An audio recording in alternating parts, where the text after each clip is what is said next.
I look at binge drinking as a threat to our campus, not just to the individuals that are affected directly by it, but to the whole culture, because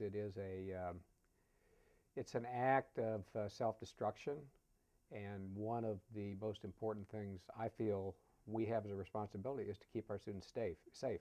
And this is not a safe thing to do. We believe that students have the responsibility, they're old enough, they can figure this out, but in certain circumstances they get beyond, I think, their ability to make rational decisions. And binge drinking leads them there. It leads them there in terms of knowing where to stop, when to stop. It may lead them there in terms of other behaviors that follow getting so drunk that you don't know what you're doing. So it's a huge threat to the safety of our students, which is why we take it so seriously.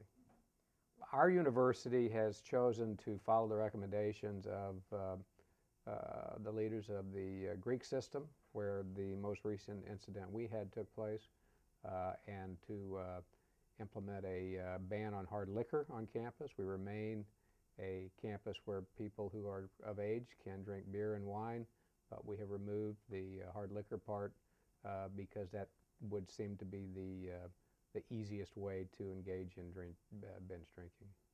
I think the attitudes have been across the board. Some students don't like it. I don't blame them. If you're 21 years old and you're letting them make choices about drinking, it is insulting to take that away from them. And it's not simply a Greek problem.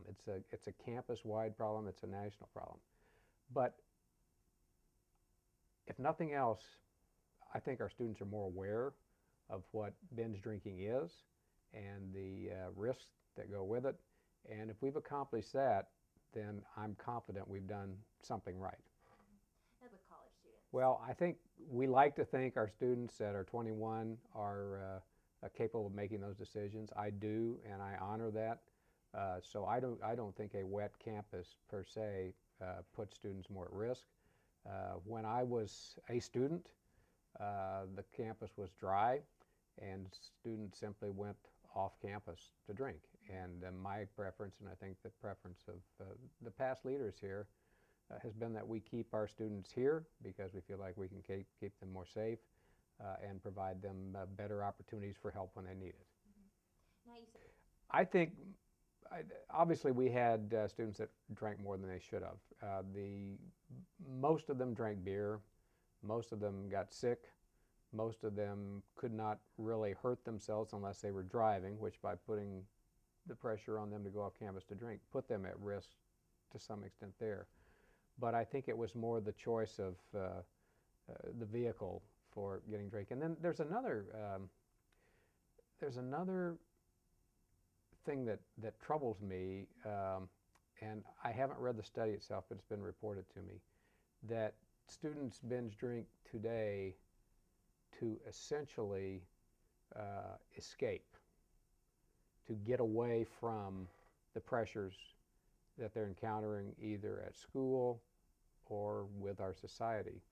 My sense back then was that it was more for fun, it was more for just having a good time, and it was not so much escapism as it was let's go have fun. And if that study is correct, that's a change in attitude that speaks to perhaps deeper challenges for students today than we had. If you allow it to become the dominant factor in your life, you're not going to be a good student, you're not going to be a good roommate, you're not going to be able to get the most out of the education that we're offering you. Beyond that, it's a confidence thing also. I mean, when I was younger, I was kind of shy. I still am, but I think a lot of kids had something to drink because it made them relaxed. If indeed students are trying to get away from something and escape from their lives, somehow that translates into a lack of confidence of their ability to deal with what they're having to face. And I really, that would worry me, because I think one of the things that we hopefully give students that graduate is a sense of themselves and a confidence that they can go out and make a difference in the world. That's why we're here, and to allow them to try to realize their full self-potential and use it to impact the world. If you rob students of that sense of confidence and drive them to escapism, we've lost. We haven't accomplished what we hope to. We had an incident where a young freshman almost died from alcohol poisoning.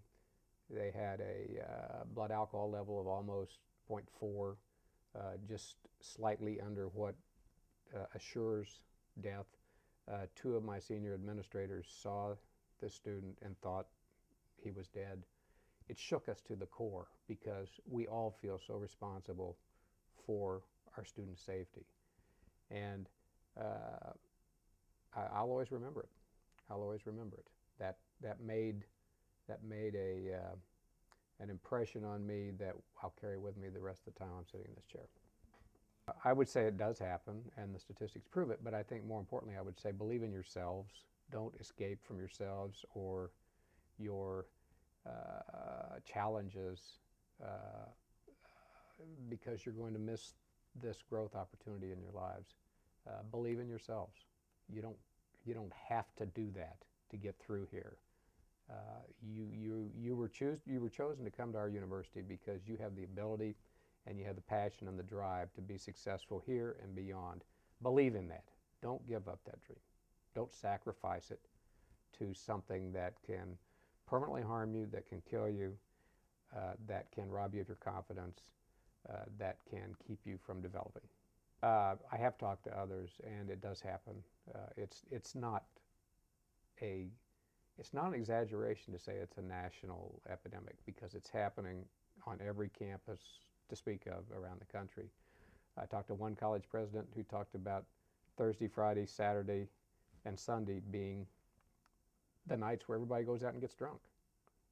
It's not a weekend thing. It's just it's a cultural thing, and they're scared to death about the consequences of that, not only in terms of specific incidents, but what the impact's going to be on their graduates. There was an article in the Chronicle for Higher Education the other day that a college president had been chosen for an award in Washington, D.C. because his campus had been more proactive in terms of dealing with binge drinking.